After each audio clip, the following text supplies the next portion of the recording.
another episode of my podcast. This episode is about House of the Dragon. But before I get into that, I just want to say I'm changing the name of this podcast. It should still show up all together on Spotify. I'll just change the details in the app that I use to upload everything. So it's not going to be called something some places at certain times. It is now going to be called What Woody's Watching. I am Woody. This show is about what I watch, so I think it's a pretty good name, and I tend to do a lot more episodes alone. And of course, I will try to get Sean on as much as possible, or maybe other guests, friends, and family that I can, to have more of a discussion for the episodes, which I think is kind of a better format. But I find myself watching a lot more than a lot of people, which, maybe I need to do more with my life. But yeah, it's just, and it's hard to schedule things with Sean and to find anyone else who watches everything and finishes it when I do. And I'd like to get a lot of these done pretty much when the movie comes out or when the TV season ends or something like that. So that's the news, and this is now What Woody's Watching. So hello everybody and welcome to an episode of What Woody's Watching about House of the Dragon. This is the Game of Thrones prequel that is on HBO or HBO Max, or I think in the UK and some other countries it'll be on Sky. But this show is big. It's been talked about for a long time. It's a big production. Of course, with the popularity of Game of Thrones, it was bound to have a lot of attention, and I think it lives up to it. Staying spoiler-free, as always, for the beginning. It's fantastic. It's like Game of Thrones is back, but with a whole new set of characters. We have familiarity. We have a lot of the same locations, the same houses, family names, things that are recognizable. But the whole cast is different, and every character is new. And yet it all feeds into Game of Thrones. Like, it sets things up that will come to pass in Game of Thrones, right? Because this takes place 100, 200 years before. So it's fantastic. It's like all the political drama, the espionage, the action, the costume design, the set design, the locations, everything you loved about Game of Thrones is back, and it is so good. So I really appreciate it for matching the aesthetics of Game of Thrones and still being like, it's familiar, but it's totally new. So I love that. And if you've seen Game of Thrones before, it's great. If you haven't seen it before, I watched this whole thing with my dad. He hasn't seen Game of Thrones, so he doesn't know anything about what's going to happen. And it's a prequel, so you don't need to. So it still works. Of course, I still highly recommend you go see Game of Thrones if you haven't. But if you haven't, that's not a barrier to you watching this series. So getting into some of the actors, first I'd like to say the names of some of the actors here. I'm going to read them off. Millie Alcock plays Princess Rhaenyra, one of the main characters at the beginning of the show, the first few episodes. Emily Carey plays Alicent Hightower in the beginning, and they are replaced eventually by Emma Darcy playing Princess Rhaenyra and Olivia Cooke playing Alicent Hightower, because there are quite a few time skips in this series.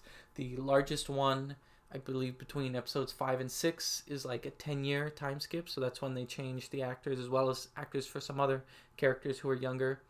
And then between episodes 6 and 7, or episodes 7 and 8, there's like another 5-year time skip where they changed some of the younger generation, like the children of Princess Rhaenyra and stuff like that.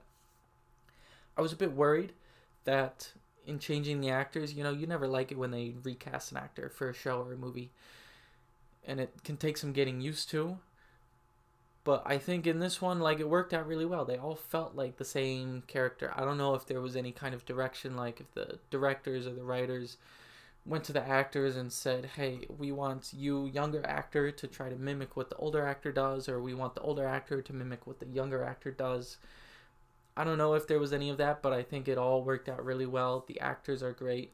Of course, there are some differences because they are different people portraying the characters, but it still feels like the same character. The biggest change would probably be with Alicent Hightower.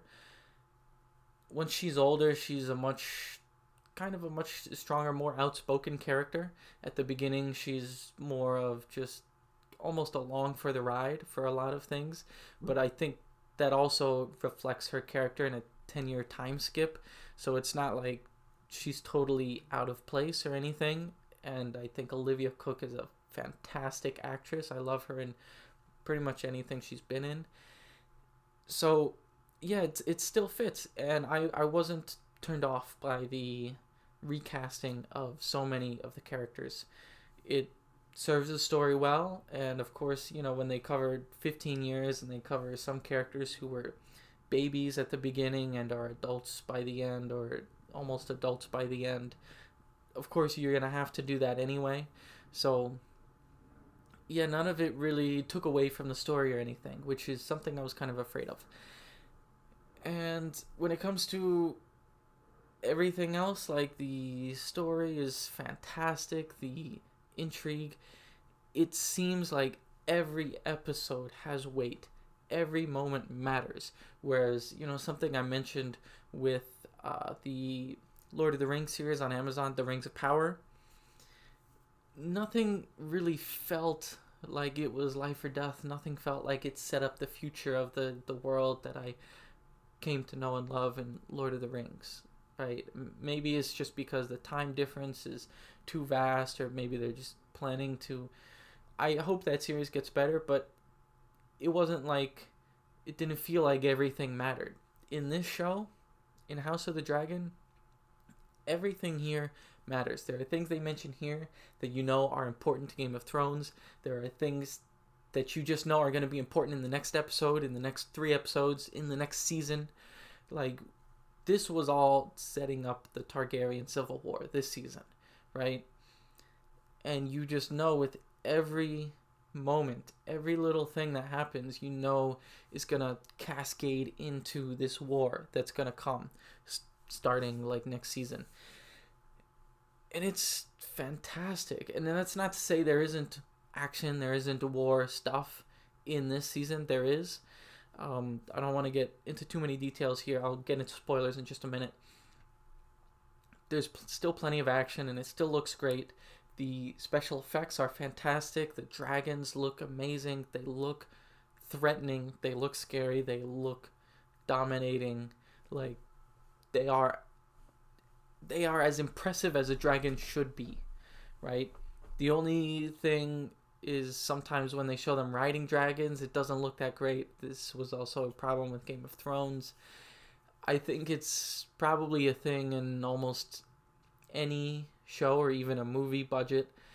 It would be really hard to make riding a dragon look realistic because dragons aren't real. So how can there's no reference to make that look like real life because you have to imagine it.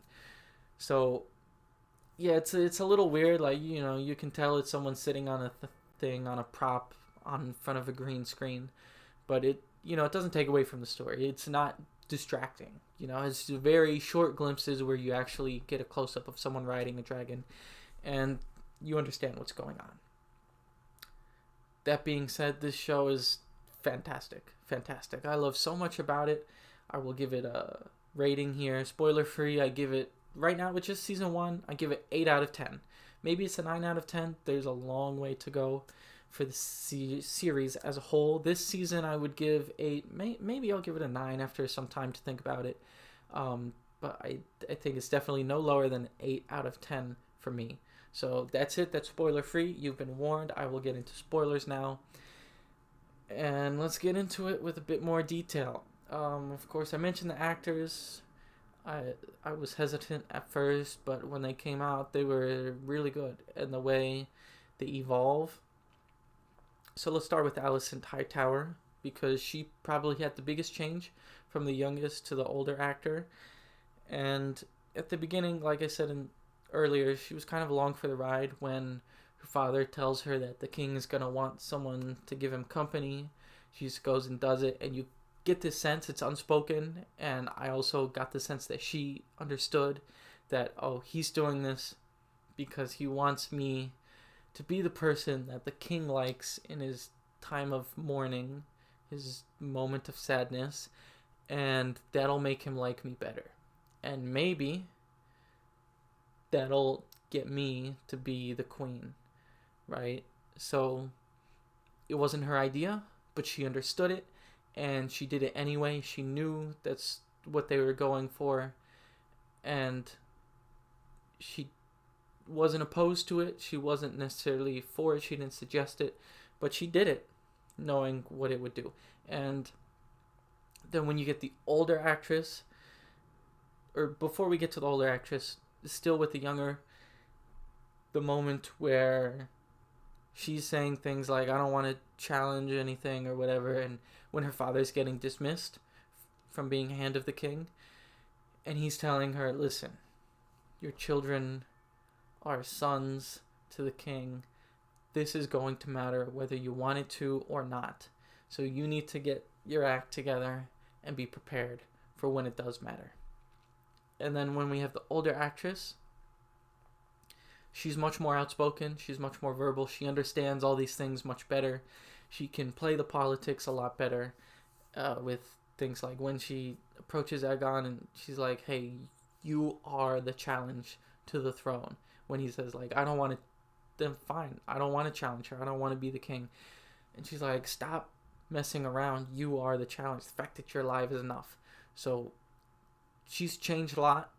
And it's not just because of the actors. It's 10-year time skip, right? And she's been the queen for quite some time now. She's starting to really understand the politics of it all and the gravity of the situation. And I think it reflects the character well. The next biggest change would probably be the younger son. I'm going to have to remember Aemond Targaryen. Right? Because when he was younger, he was just kind of... He didn't have a dragon with birth, or his egg didn't hatch from birth. So he grew up without a dragon, and the other kids were making fun of him. And he fought back a bit, and you see his bravery when he conquers Vhagar, the biggest dragon that used to be Laena's dragon. And that's still with a younger actor. And then when he's older, he's much more, I want to say arrogant. He is arrogant at times, but he's also just brave. And he is willing to take the throne. He would like to take the throne. Of course, he's the younger brother, so that doesn't look like it's going to happen. But I would not be at all surprised if he plays a part in the fighting in the future. If he tries to make a play for the throne. I don't think he's going to kill his brother or anything like that.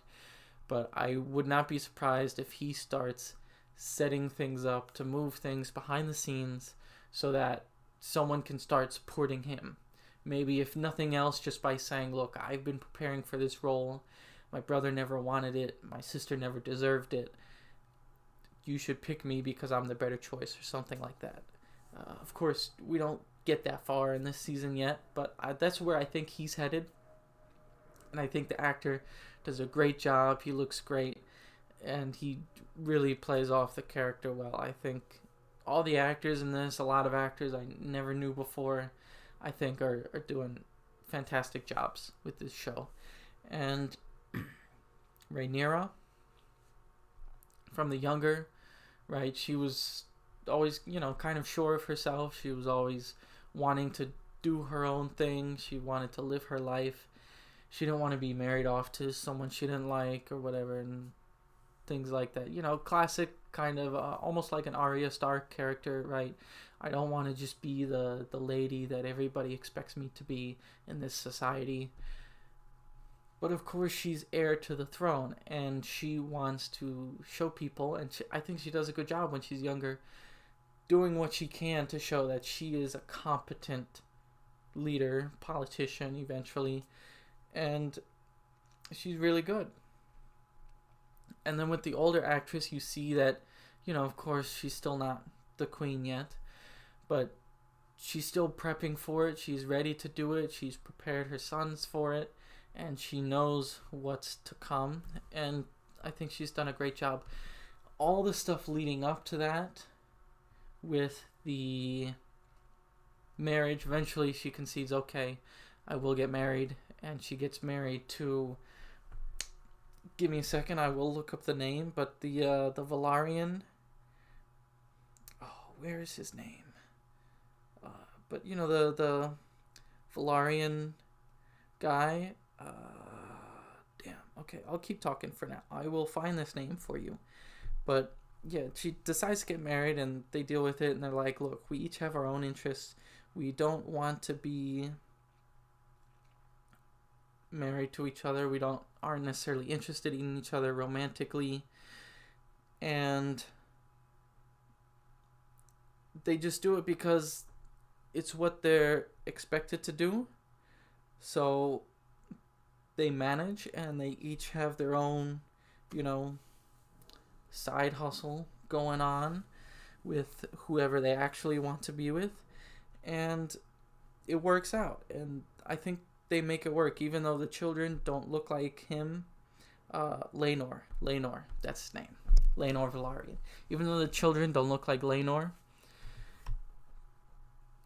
they still never directly acknowledge if or if not they are bastards. Of course, I think everyone is pretty sure that they are. But they never expressly state it, and they do their job, they serve their functions.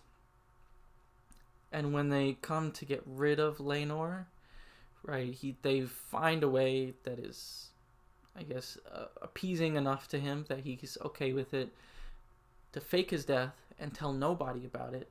But they fake his death, and he gets to go live in Essos, where nobody cares about who he is. And I think it was a good way to send off his character without actually killing him. I appreciate that. But it also sets up one of the most important events, where after Laena has killed herself by getting Vhagar to burn her, right, Daemon's wife, second wife, after he killed his first wife, then Daemon and Rhaenyra can get married. And that is such a huge moment. Like, when they show the wedding, the ceremony, the scene, I think, is so wonderfully crafted. I think it looks great, it looks fantastic. And, like, you can tell that's a big moment. You can tell that the union of these two people is going to be important, because now all of the power and the planning and everything that Daemon has done and that he has with him goes in line with Rhaenyra. And they've come together, and they always, kind of liked each other, enjoyed each other, and now they have the ability to be with each other openly and unite the powers that they had been building. And then when you get towards the end, when you don't know what's going to happen to the sea snake, Lord Corlys Velaryon, he was gone for a few episodes. I don't know if that was always part of the story, if maybe the actor was unavailable for a little bit and they found a way to make it work. But it serves the story. He's gone for a while. There are questions over his succession. There are questions over what he wants to do, what he's going to do as Lord of Driftmark, who he's going to support. And he comes back in the end, and after talking with his wife, Rhaenys, they decide to keep supporting Rhaenyra, which I was quite pleased with. I think most people, but definitely me, I am all for Rhaenyra in this. I am supporting her. I am Team Rhaenyra. I hope she wins this war. I hope she sits on the Iron Throne. Unlike anything, even in Game of Thrones, like, of course I like Daenerys. I think a lot of people really liked Daenerys. And, of course, later in the show, Daenerys evolves to be sort of a different character than she started as, so your kind of support changes throughout the show. But I think in that show there's so many different characters, so many different people vying for the throne. And, they're not all totally good, not all totally bad. But in this show, there's not a clear villain.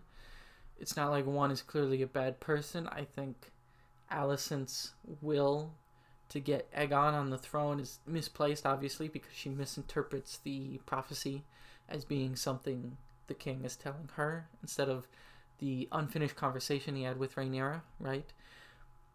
But she's not doing it to be a bad person. She does it because she believes that's what Viserys wanted, right? And Rhaenyra knows what Viserys wanted because he actually told her the prophecy. And once she finds out that Aegon is king, it all sets everything into motion. She starts gathering the strength of everybody She starts doing everything she can to cement her claim to the throne. And I think all the imagery that they do, if you stick around after the episode on HBO Max and you see the behind the scenes, the writers, the actors, and the directors talking about the thoughts they put into certain things, I think that helps a lot. I think when it comes to anything, if you listen to the creators' opinions and their thoughts going into how they made it, I think it does a whole lot to help your understanding of it and help the significance of certain moments. So they show like the way certain things mirror things with the crown that Rhaenyra has when she's, having the funeral for her unborn child. It reflects the crown that her father had with his unborn son. And it all just fits really well. And when Rhaenyra thought she was going to be at her lowest and people wouldn't support her, that's when the people start kneeling to her. That's when the guy brings the crown for her, and that's when she realizes she has the support and this could work. And of course, the very, very end with the two dragons with... give me a second again. I've forgotten these names again. But the dragons of the young boy goes to try to get support of the Baratheon house. The younger, or I guess he's the middle son, right, with dark hair.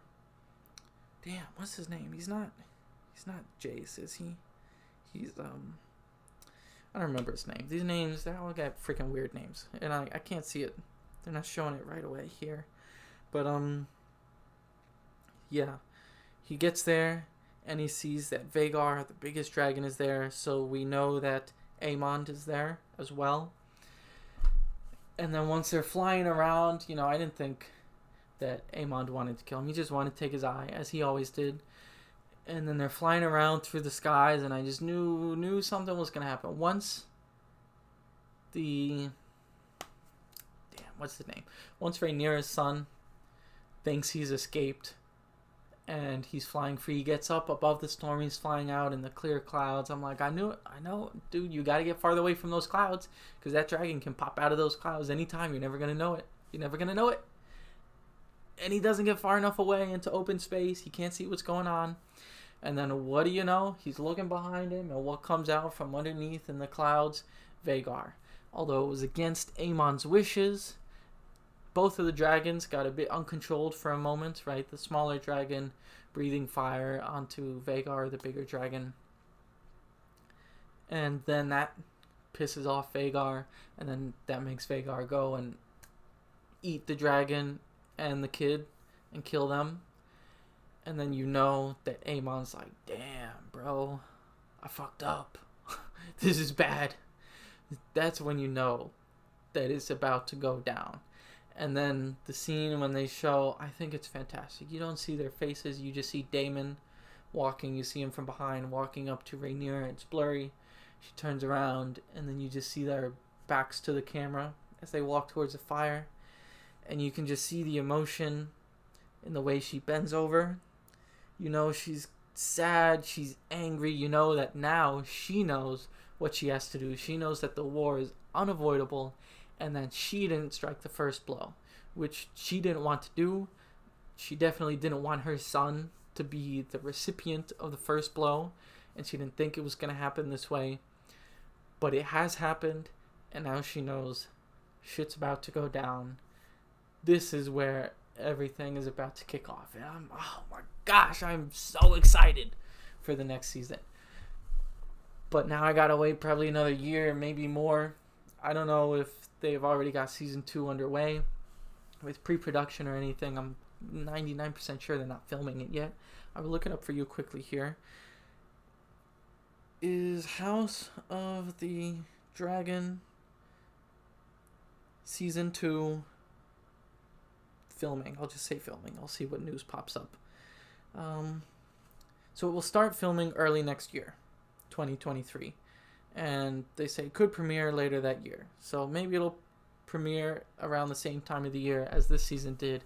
Might come a bit later. We'll see what happens. Hopefully they get this going, because I'm sure it's a huge success. I'm sure it's a no-brainer for HBO to get this going as quick as possible, to get the resources behind it, and to make this season 2 happen. I am so excited to see where they go with it, You see all these characters. Like I said, it's like Game of Thrones. It's familiar, but it's an entirely new cast, a new story.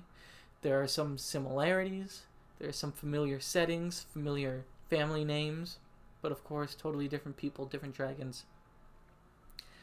It's fantastic. It's fantastic. Again, I give it an 8 out of 10. You know, maybe after some time to think about it, I might give it a 9. But that's where I will leave you with this. I could talk about this for so long. Maybe I'll do another episode if my dad wants to join me and we can discuss it together. But without going on for too long, that's what I think about House of the Dragon. If you've made it this far, thank you so much for listening. And as always, keep loving movies and keep loving TV.